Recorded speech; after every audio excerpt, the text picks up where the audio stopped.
Oke guys, video kali ini saya akan ceritakan sambungan cerita kawan saya yang telah dirasuk oleh jin. Tunggu selepas ini. Assalamualaikum warahmatullahi wabarakatuh dan salam sejahtera. Selamat datang ke channel Ali Bosku. Baiklah, channel ini banyak menyediakan video-video yang menarik. Jadi jangan lupa untuk subscribe dan tekan butang lonceng untuk update video-video yang terbaru. Jadi guys, inilah keadaan bilik saya yang tengah direnovate. So saya agak jarang upload video sebab rumah saya tengah renovate. So saya minta maaf kalau jarang upload video seram. So guys, mari kita sambung cerita tentang rakan saya yang telah dirasuk jin. Cerita ini adalah sambungan daripada kisah yang sebelum ni. Okey, kalau anda belum tengok kisah rakan saya yang dirasuk jin, anda boleh tekan link di sini. Okey. Jadi saya ringkaskan semula lah. Okey. Rakan saya ni, Siman ni, dia telah dirasuk jin ketika dia mengunjungi kawasan belakang bangunan tempat kami belajar lah, dan selepas dia mengunjungi kawasan berkenaan dia telah dirasuk.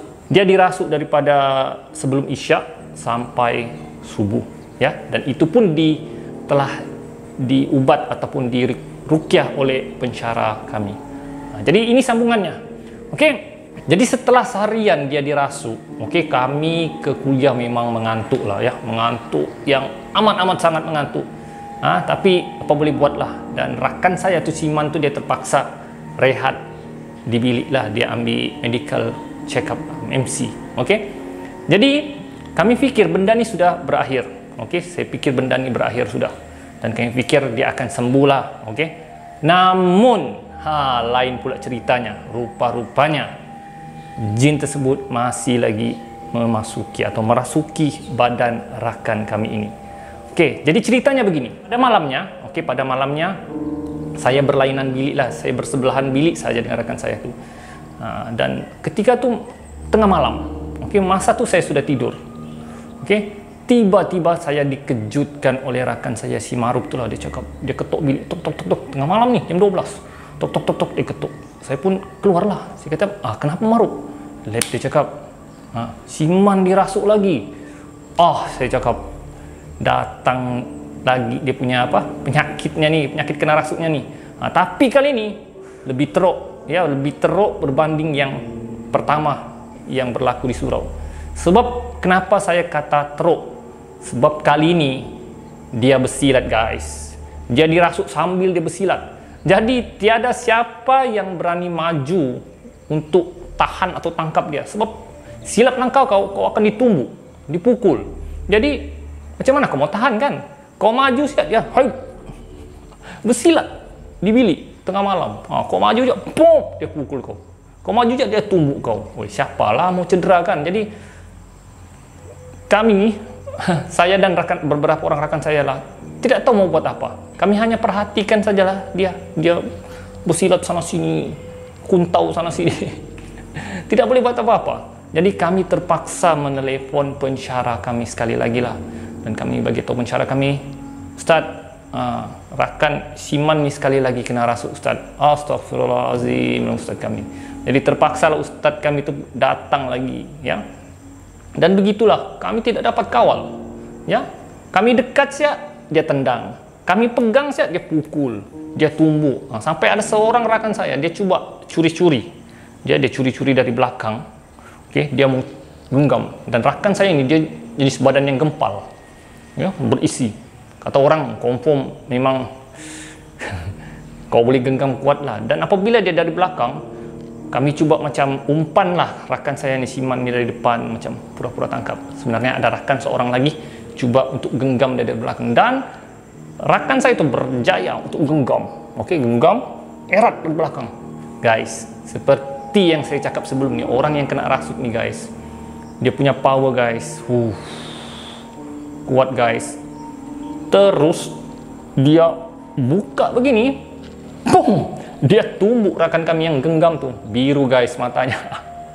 Terus dia cakap, aku nak mau sudah pegang budak ni. Dia cakap, aku nak mau pegang Siman ni, pandai-pandailah kamu atur. Sebab sudah lebam. Jadi kami terpaksa tunggu pensyarah kami. Pensyarah kami pun satu hal lah, bila sudah situasi cemas begini, dia pun lambat datang.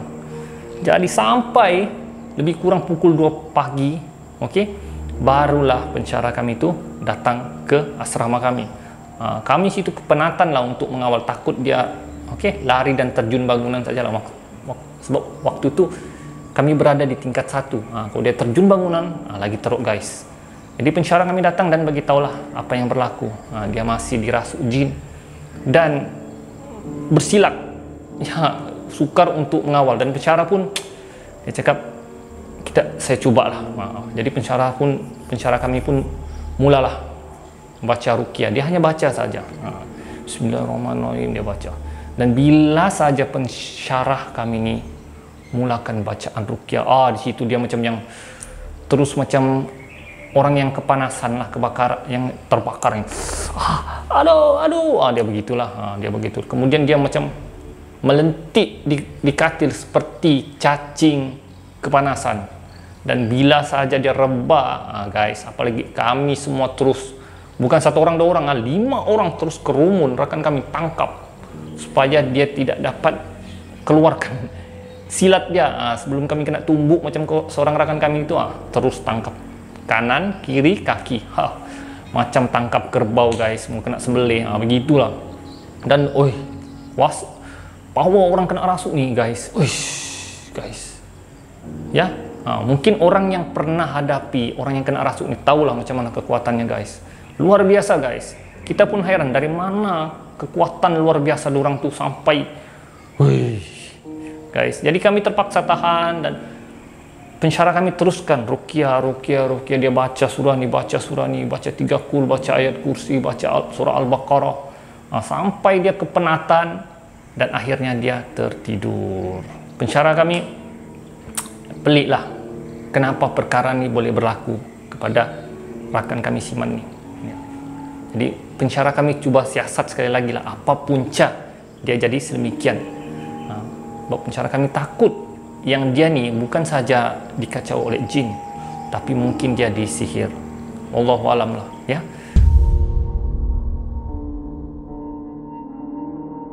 Jadi pensyarah kami cuba selidiki cerita, dan menurut cerita dia ada menghubungi dia punya kekasih, dan kami cuba menghubungi kekasihnya lah untuk memberitahu cerita sebenar. Dan kekasihnya pun tidak tahu apa sebenarnya yang berlaku dengan Siman ni. Jadi pensyarah kami ambil inisiatif, dia cakap dengan saya dengan rakan saya si Ma'ruf ni, untuk hantar dia pulang ke rumah ibu bapanya, ya. Sebab mungkin dia perlu dibawa balik ke kampungnya, ya, untuk ubat penyakit yang dia dapat ni. Mungkin jin tersebut ustaz tu cakap tidak dapat ikut sampai ke rumahnya, ya. Jadi setelah berbincang lah dengan rakan saya si Ma'ruf ni, kami pun bersetujulah untuk bawa dia balik ke kampungnya. Walaupun pada waktu tersebut adalah cuti seminggu, cuti penggal, saya tidak silap, dan saya terpaksa korbankan cuti saya tidak balik ke rumah saya. Ya, saya terpaksa ikut ke rumah rakan saya itu untuk rawat dia lah di kampung dia. Dan rakan saya seorang lagi lah. Kawan saya Siman ni masa itu dia sudah sedar lah, ya. Dia pun rasa macam badan dia tidak selesa, tidak sihat. Jadi dia hubungilah mak ayah dia dan beritahu yang saya dan Ma'ruf rakan saya ini akan tinggal di rumah pada waktu cuti. Jadi saya beritahulah dengan Siman ni agar dia tidak menceritakan apa yang telah berlaku kepada dia. Anggap sajalah kami hanya bercuti di rumah dia. Dan kami sudah buat persediaan lah dengan si Ma'ruf ni sekiranya apa-apa berlaku dengan rakan kami di rumahnya. Jadi kami pun kemaslah beg, dan saya pun terpaksa hubungi mak saya. Begitu, mak, cuti penggal ni mak, saya tidak dapat balik mak, sebab saya ikut ke rumah rakan saya. Mak saya agak sedih juga lah sebab saya tidak balik kampung. Tapi tidak apalah, ya, kita berkorban untuk sahabat, ya. Itulah namanya sahabat, ya. Susah senang bersama. Jangan masa senang saja kau bersama tapi masa susah tidak. Jadi saya pun ikutlah. Jadi kami dengan si Ma'ruf ni disambut gembira lah oleh family Siman ni, karena dapat ikut bersama, kami diraikan lah. Dan kami tidak ceritakan apa yang berlaku, kenapa kami ikut. Dan guys, rupanya guys, Siman ni dia ada adik guys. Adik dia cantik guys. Waish. Saya dengan si Marut ni, terus bersemangat menjadi abang ipar dia guys.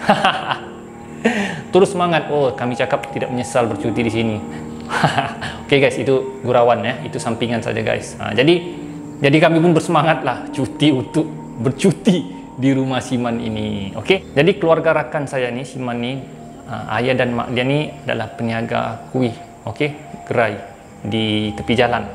Jadi setiap pagi mak dan ayah dia akan berjual kuih di gerai di tepi jalan.